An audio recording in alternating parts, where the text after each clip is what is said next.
नमस्कार। राहुल गांधी ने एक बार फिर देश की क्षेत्रीय पार्टियों को निशाना बनाया है।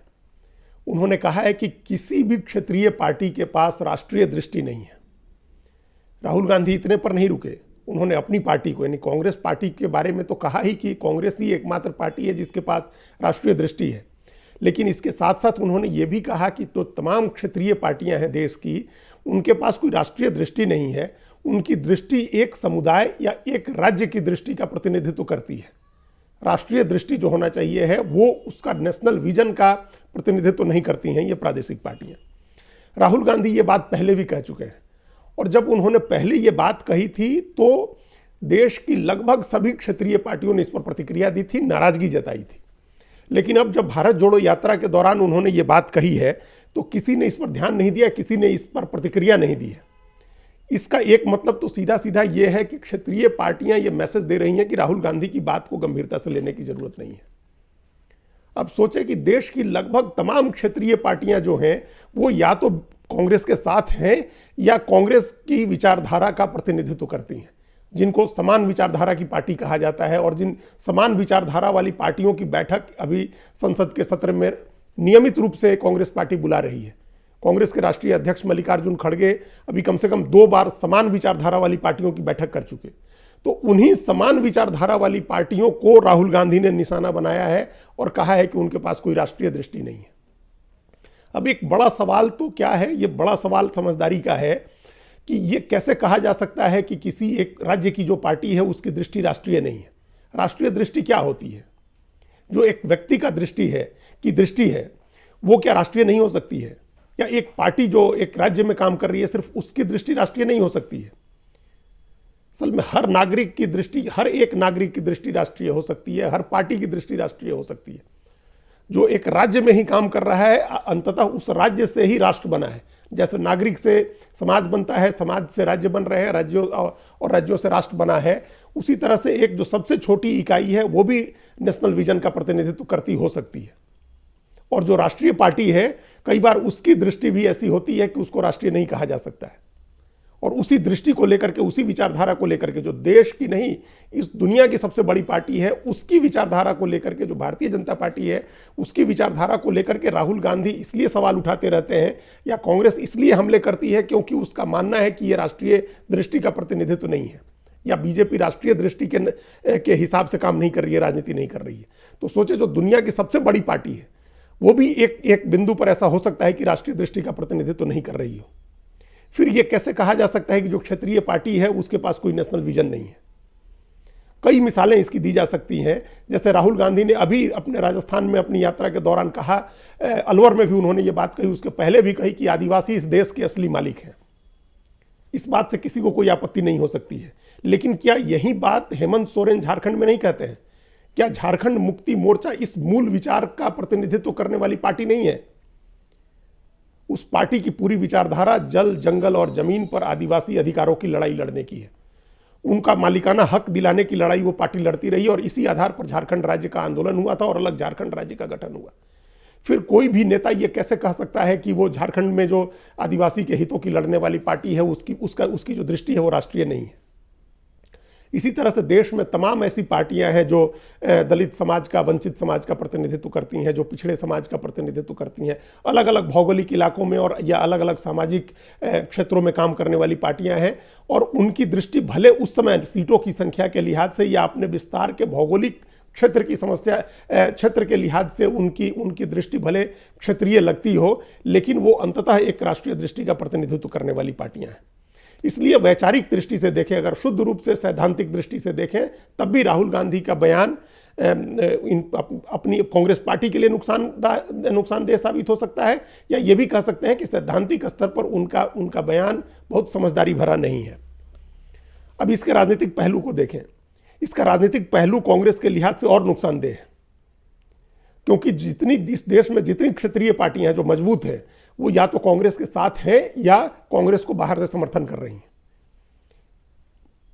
तमिलनाडु में कांग्रेस पार्टी स्टालिन की जो पार्टी है डीएमके, उसके साथ सरकार में शामिल है। झारखंड में कांग्रेस पार्टी झारखंड मुक्ति मोर्चा के साथ सरकार में शामिल है। बिहार में कांग्रेस पार्टी जनता दल यू और राष्ट्रीय जनता दल के साथ सरकार में शामिल है। महाराष्ट्र में भी थोड़े समय पहले तक कांग्रेस पार्टी शिवसेना और एनसीपी के साथ सरकार में शामिल थी। अभी 2 साल पहले तक कांग्रेस पार्टी कर्नाटक में जेडीएस के साथ सरकार में शामिल थी। ये वो तमाम पार्टियां हैं, ये तमाम क्षेत्रीय पार्टियां हैं जिनका नाम हमने अभी बताया, चाहे जेडीयू हो, आरजेडी हो, डीएमके हो, एनसीपी हो, शिवसेना हो या झारखंड मुक्ति मोर्चा हो या जेडीएस हो। तृणमूल कांग्रेस है, वो एक अभी उसका स्टेटस भले राष्ट्रीय हो लेकिन वो एक राज्य की पार्टी है और वो सिर्फ पश्चिम बंगाल में प्रभावी पार्टी है, तो ये उसका भी किसी न किसी स्तर पर समर्थन कांग्रेस के साथ रहता है। तो लगभग सभी क्षेत्रीय पार्टियां जो हैं वो राजनीतिक रूप से कांग्रेस के साथ हैं या कांग्रेस का समर्थन करने वाली पार्टी हैं। इस तरह के बयान जब राहुल गांधी देते हैं तो उससे इन पार्टियों के ऊपर नकारात्मक असर होता है और साथ साथ इन पार्टियों के जो समर्थक हैं, जो वोटर, जो इसका जो कोर मतदाता समूह है, उसमें भी एक गलत मैसेज जाता है कि राहुल गांधी इनको व दिखा रहे हैं या इनको कमतर करके बता रहे हैं। तो राजनीतिक नज़रिए से भी ये स्थिति ठीक नहीं है। जो तीसरी बात है वो ये है जिसका क्रेडिट राहुल गांधी हमेशा लेते हैं कि वो चुनाव लड़ रहे हैं और वो बीजेपी के खिलाफ लड़ रहे हैं या बीजेपी के मेन चैलेंजर वो हैं, वो बीजेपी को मुख्य चुनौती दे रहे हैं, साहस के साथ वो और उनकी पार्टी लड़ रहे हैं। लेकिन यह भी एक धारणा है, यह भी एक बनाई हुई धारणा है, क्योंकि कांग्रेस से ज़्यादा मजबूती से क्षेत्रीय पार्टियां बीजेपी को चुनौती दे रही हैं। जहां क्षेत्रीय पार्टियों का असर है वहां जीतना बीजेपी के लिए हमेशा मुश्किल होता है, चाहे राज्यों के विधानसभा का चुनाव हो या लोकसभा का चुनाव हो। जहां रीजनल पार्टीज हैं उन्होंने बीजेपी को कड़ी टक्कर दी है और ये सभी पार्टियों के बारे में कहा जा सकता है, डीएमके से लेकर के टीएमसी तक और बीजू जनता दल से लेकर के और दूसरी ऐसी कई पार्टियां हैं जिनके बारे में आप ये कह सकते हैं वाईएसआर कांग्रेस हो या टीआरएस हो, जो अब जिसका नाम भारत राष्ट्र समिति हो गया, बीआरएस। तो ये पार्टियां ज़्यादा चुनौती देती हैं। कांग्रेस लड़ती हुई दिख रही है चूंकि वो सबसे बड़ी पार्टी है विपक्ष की, लेकिन वो लड़ नहीं पाती है कायदे से बीजेपी के साथ।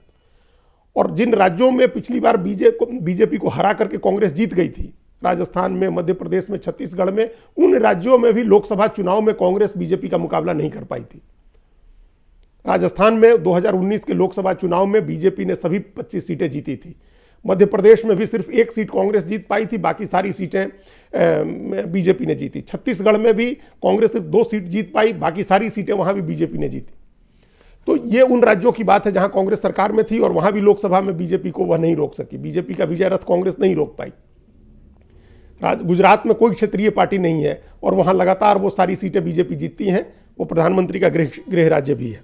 इसके बावजूद जो गृह राज्य नहीं है और कांग्रेस जहां मजबूत है वहां भी कांग्रेस लोकसभा चुनाव में बीजेपी को टक्कर नहीं दे पाई थी।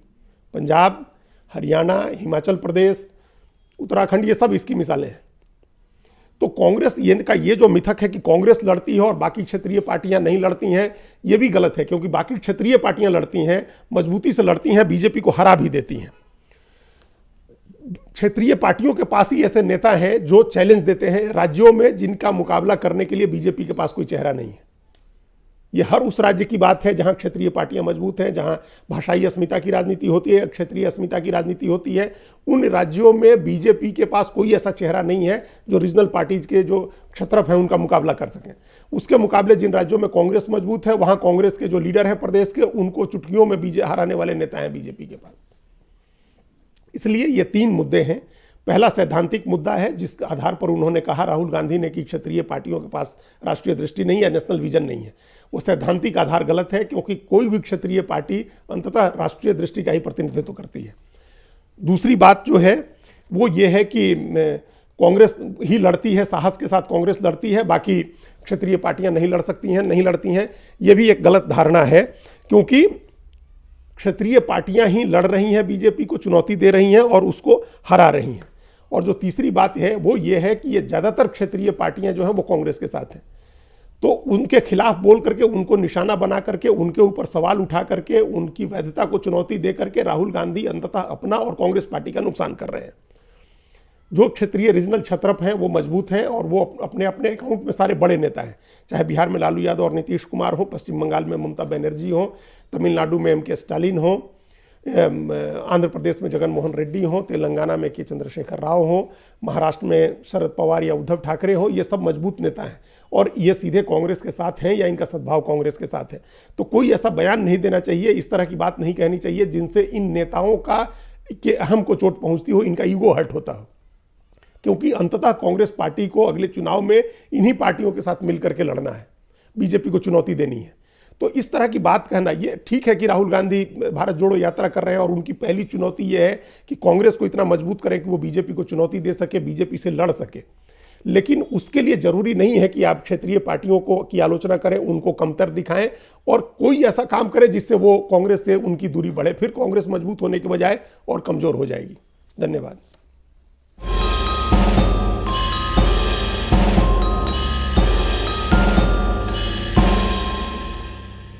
कृपया हमारे चैनल के साथ जुड़िए, लाइक कीजिए, सब्सक्राइब कीजिए, बेल आइकॉन जरूर दबाइए।